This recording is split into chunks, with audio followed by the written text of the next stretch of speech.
What kind of empire built towers just to feed the dead to vultures and called it sacred? This wasn't some lost cult or forgotten tribe.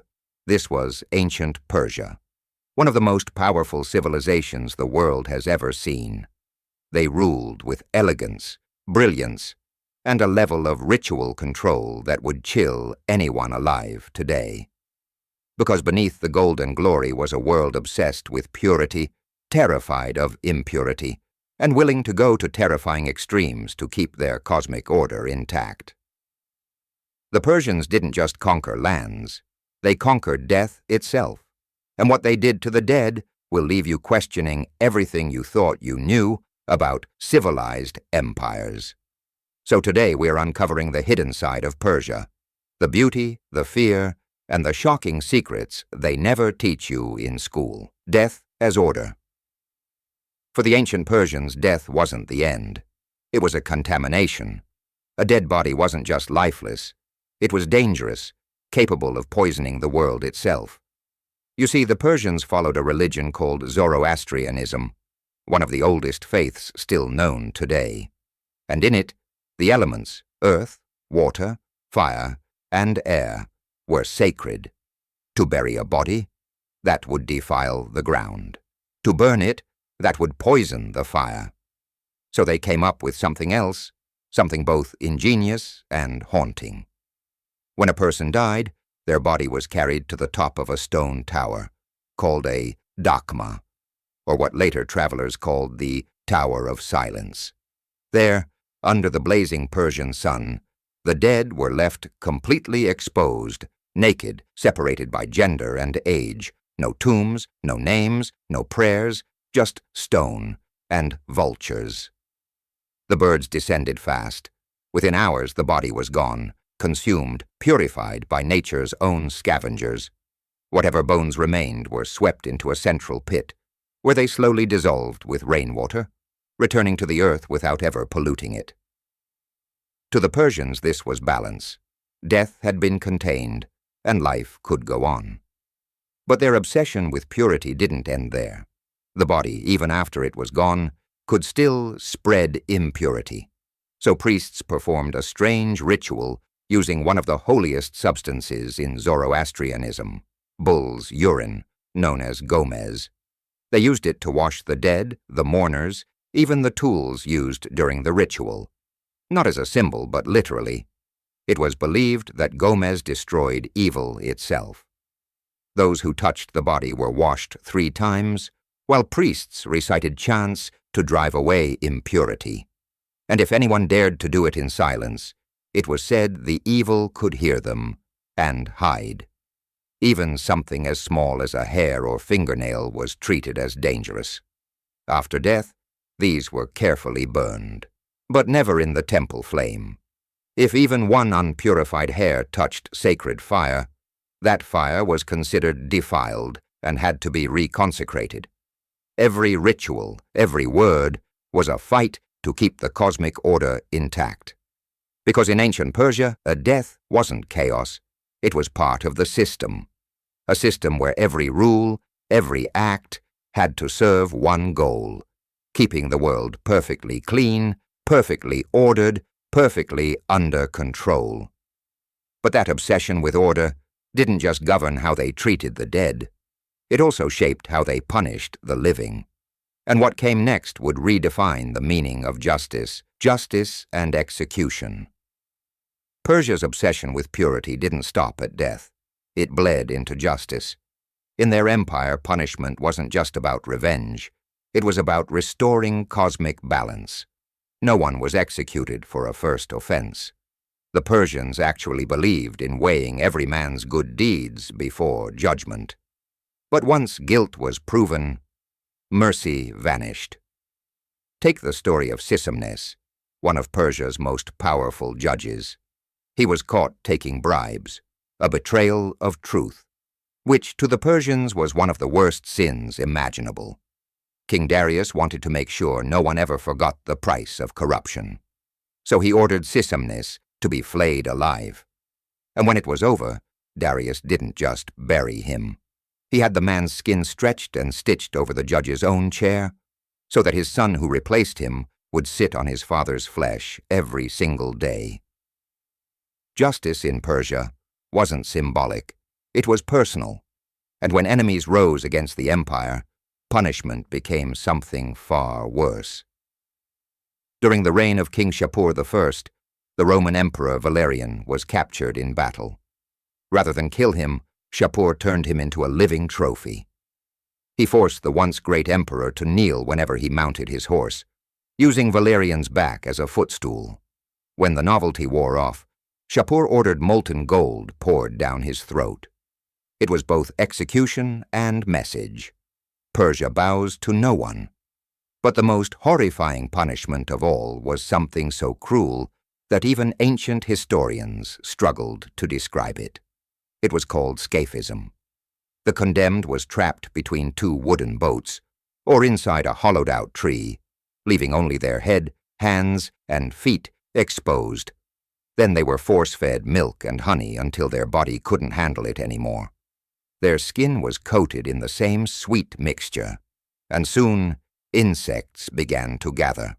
Flies, wasps, maggots, thousands of them, eating, biting, burrowing. And the victim was kept alive, fed daily, for as long as their body could endure. Some accounts say one man lasted 17 days. To the Persians it wasn't senseless cruelty, it was cosmic correction. Evil had to rot from the world, literally.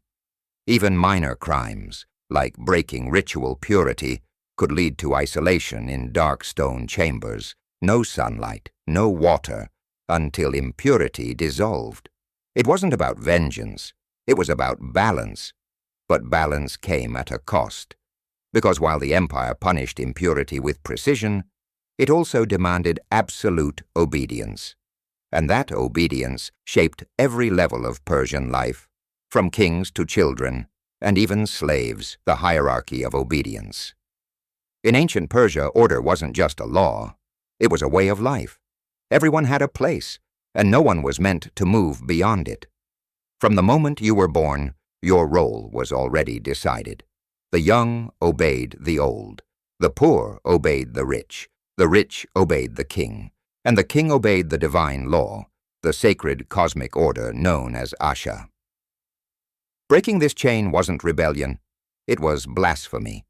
Children were trained for obedience from birth. Until the age of 5, boys were raised by women, kept apart from their fathers. Why? Because fathers weren't allowed to grow attached to children who might not survive. Only when a boy reached 5 years old, strong enough to live, was he introduced to his father, like a soldier being presented for duty.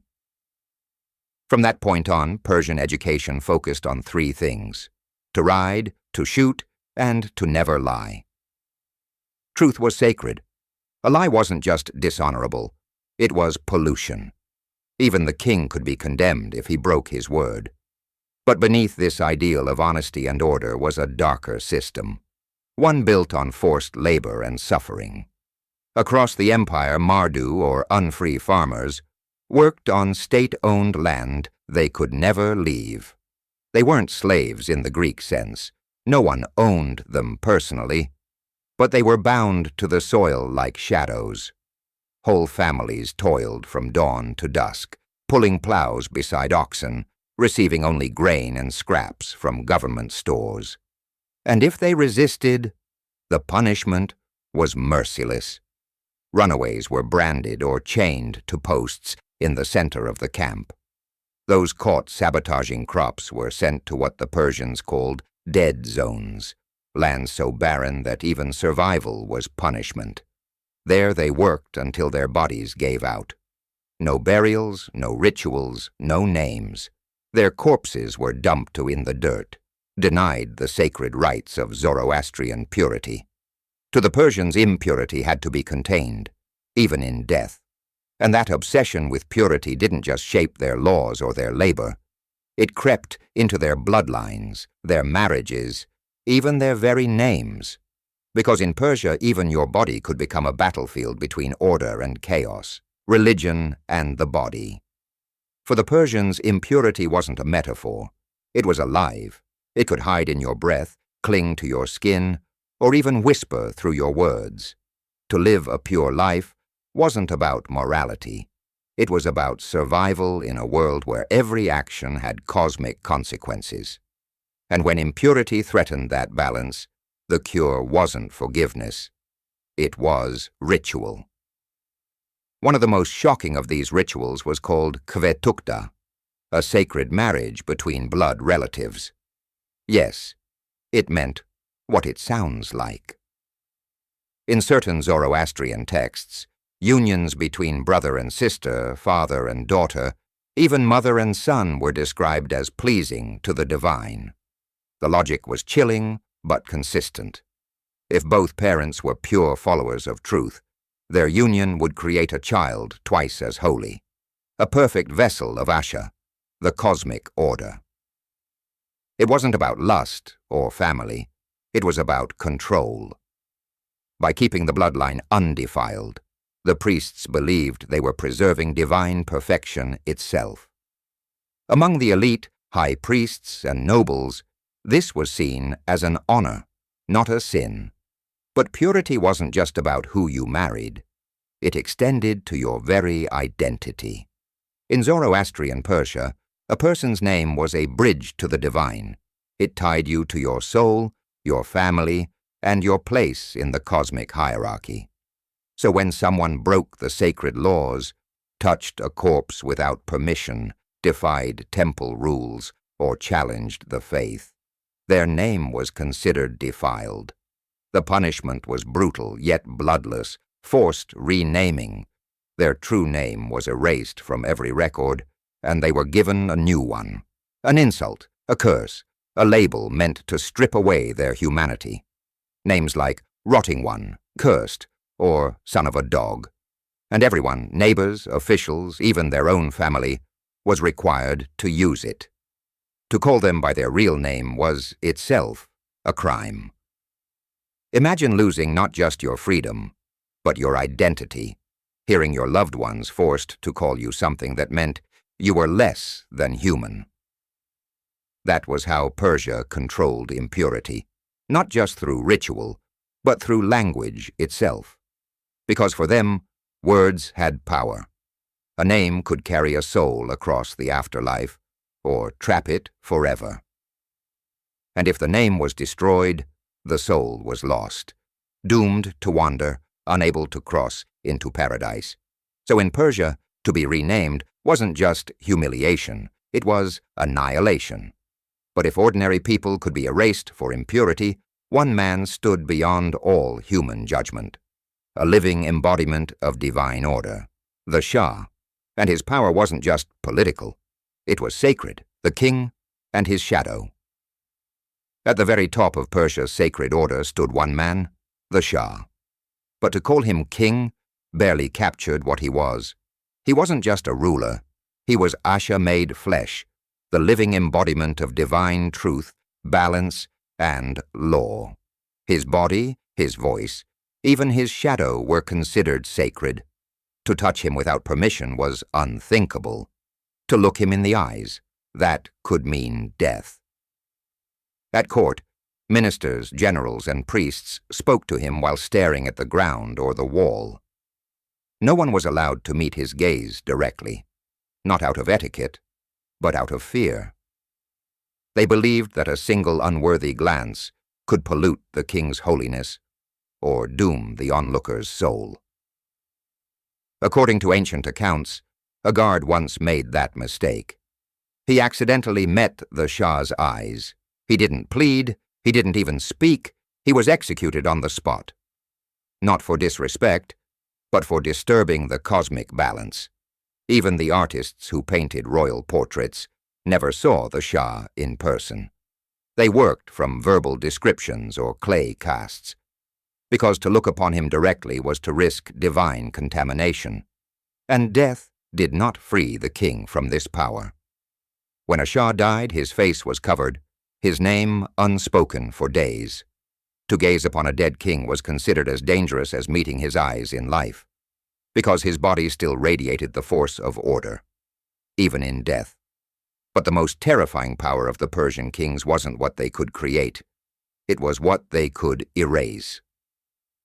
When someone betrayed the crown, a rebel, a priest, even an entire family, punishment went far beyond execution.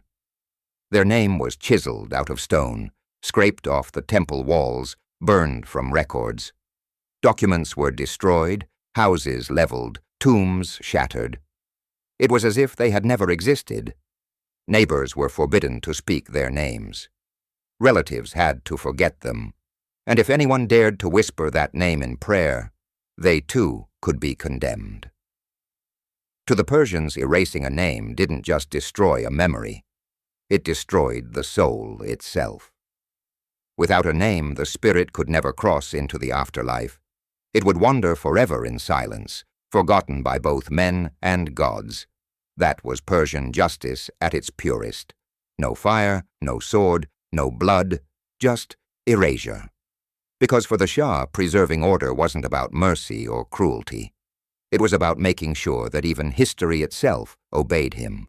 The fairy tale and the fear Ancient Persia was a civilization of dazzling brilliance, an empire of gardens, gold, and philosophy that rivaled the gods themselves. But beneath the perfection ran something darker, a fear that every breath, every shadow, every act could corrupt the world. To live in Persia was to walk a narrow line between purity and damnation.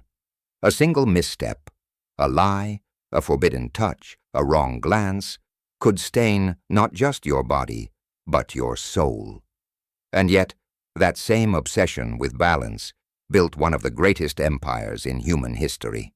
Their towers of silence, their brutal justice, their sacred king. All of it was born from one idea, that the world could be made clean, perfect, eternal, if only every impurity was cut away. But what happens to a civilization that tries to purify everything, even itself? In their quest for cosmic order, the Persians created a paradise of beauty and terror, an empire where death was sacred, justice was ritual, and even memory could be erased. And maybe that's the greatest irony of all, because for all their effort to escape corruption, even the mighty Persian Empire eventually fell to time. Its kings, its laws, its rituals, all swallowed by the same decay they tried so hard to control. Still, their shadow lingers, carved into stone, whispered through ruins, a reminder that sometimes the most perfect societies are the ones built on fear. So the next time you hear about Persia's glory, remember the world beneath the gold, the towers where the dead were eaten, the judges who sat on skin, and the kings who ruled like living gods. Because that's where the real story lies, not in their conquests, but in their obsession to stay pure, no matter the cost. If this dive into ancient Persia's hidden world gave you chills, you've only seen the surface. History is full of empires that looked perfect on the outside, but were built on secrets even darker than this. So here's what I want to know. If you lived in Persia back then, would you follow the rules to stay pure, or risk everything to break them? Tell me in the comments.